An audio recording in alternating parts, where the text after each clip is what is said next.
आइए हम लोग अब अपने चैप्टर के लास्ट टॉपिक एयर की तरफ चलते हैं। यानी जो हमारा लास्ट सेंस ऑर्गन है वो है एयर।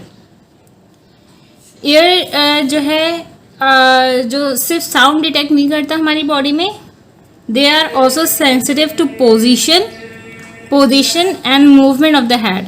ये जो है सिर्फ साउंड एनर्जीज के लिए सेंसिटिव नहीं है, पोजिशन और मूवमेंट ऑफ हेड के लिए भी सेंसिटिव है। इसलिए हम लोग इसको ये नहीं कह सकते it is only organ for only hearing. It also controls our sense of balance. ये सेंस ऑफ बैलेंस के लिए भी है और सेंस ऑफ हियरिंग के लिए भी ये ऑर्गन इस्तेमाल होता है। एयर की, जैसे कि आप इस पिक्चर में देख सकते हैं, एयर के 3 पार्ट्स हैं। That is an outer air, जो बेसिकली हम लोग देखते हैं वो आउटर एयर है। फिर जहाँ पर से हमारा एयरडम स्टार्ट होता है, जिसे हम उर्दू में कान का पर्दा कहते हैं, वो हमारा मिडिल ईयर में आता है।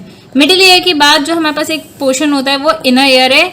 ये इनर ईयर और मिडिल ईयर जो बेसिकली जो हमारे पास इनर ईयर और मिडिल ईयर्स हैं, ये हमारे पास स्कल के अंदर, यानी स्कल जो हमें बोन जिसके अंदर ब्रेन होता है उसके अंदर प्रोटेक्टेड होता है। The only part that is actually not protected, ये वाला पोर्शन जो हमारे पास हमें विजिबली नजर आता है।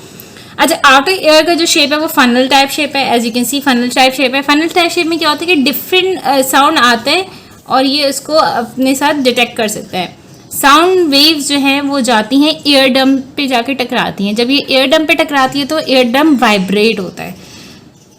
ईयर डम के वाइब्रेशन से 3 ऑसिसल्स हैं, 3 स्मॉल बोन्स, टाइनी बोन्स हैं, ऑसिसल्स कहते हैं। एनवल, हैमर और स्टिरअप, ये दोनों जब एयरडम वाइब्रेट करते हैं तो एयरडम के वाइब्रेशन से इन तीनों में भी वाइब्रेशन स्टार्ट होती है।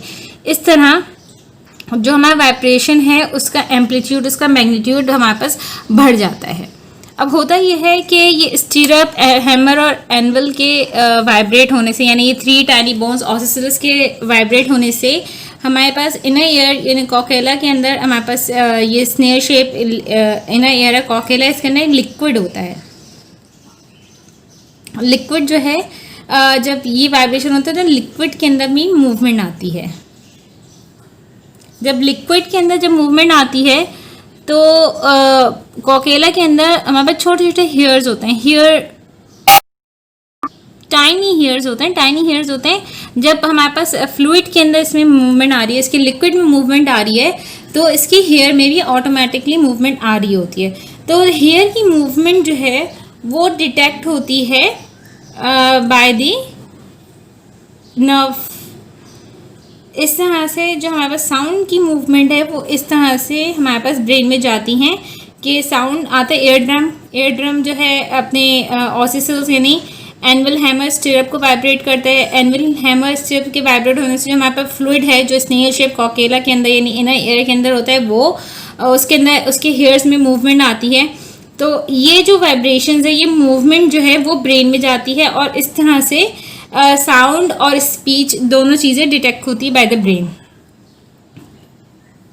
इसके अलावा अब हमारे पास 2 एयर्स है। अल्लाह ताला ने 2 एयर्स हमें इसलिए दिए हैं कि हम लोग डायरेक्शन ऑफ द साउंड को महसूस कर सके।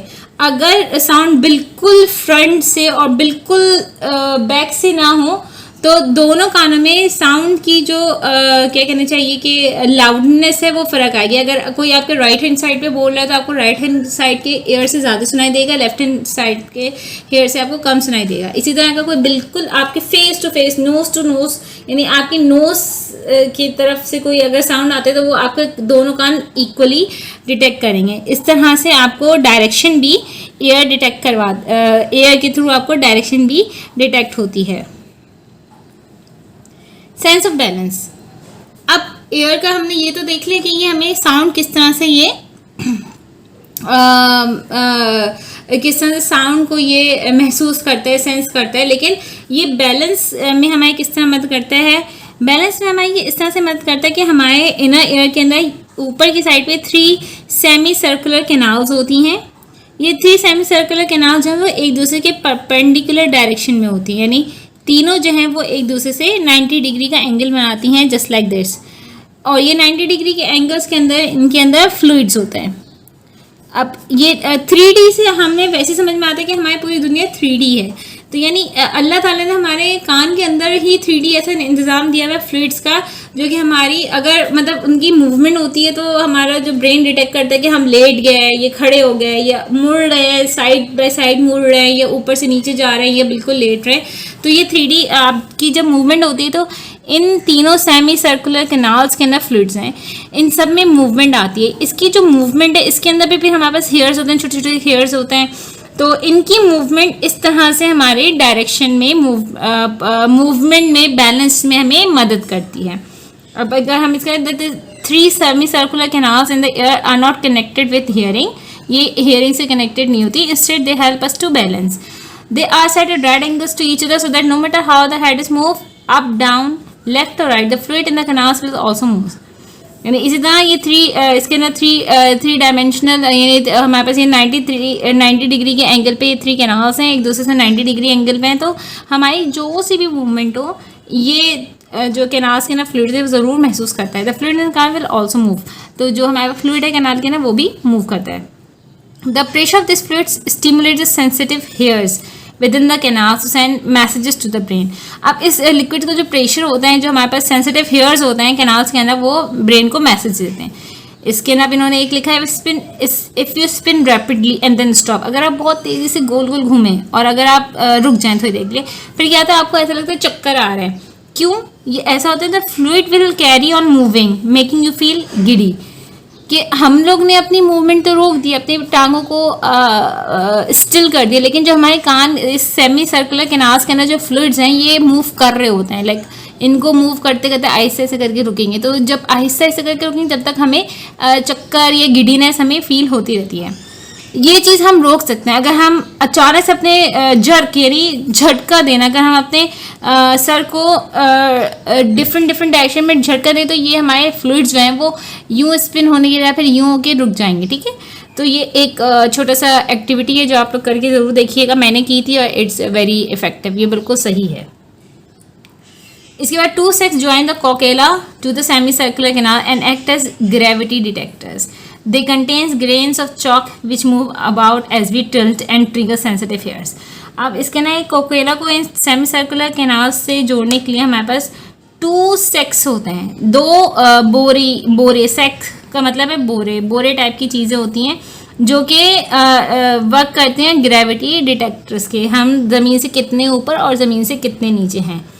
They contain grains of chalk which move about as we tilt, trigger sensitive hair. Continuous up and down movement overstimulates the brain and this is what causes sea sickness. अगर हम बहुत rapidly ऊपर नीचे करें तो हमें सी सिकनेस जैसी चीज़ महसूस होती है। वो जो है ये 2 sacs जो है सेमी सर्कुलर कैनाल को जो ग्रेविटी डिटेक्टर्स के फॉर्म में ऐड करते हैं उनकी वजह से होती है। So that's all about the year. यहाँ पर हमारा ये चैप्टर कंप्लीट हो जाता है। इसका आपको काम का PDF मिल गया होगा। आई होप कि आप लोग आसानी के साथ काम कर लेंगे और आप लोग को इस चैप्टर में कोई प्रॉब्लम नहीं आएगी। इसके अंदर मैंने फिल इन द ब्लैंक्स खुद से बनाए हैं क्योंकि इस बुक के अंदर इस चैप्टर के फिल इन द ब्लैंक्स नहीं थे। So thank you so much. इंशाल्लाह ताला आपसे मुलाकात होती है। जब तक के लिए अपना ख्याल रखिएगा। Stay home and stay safe. Allah हाफिज़।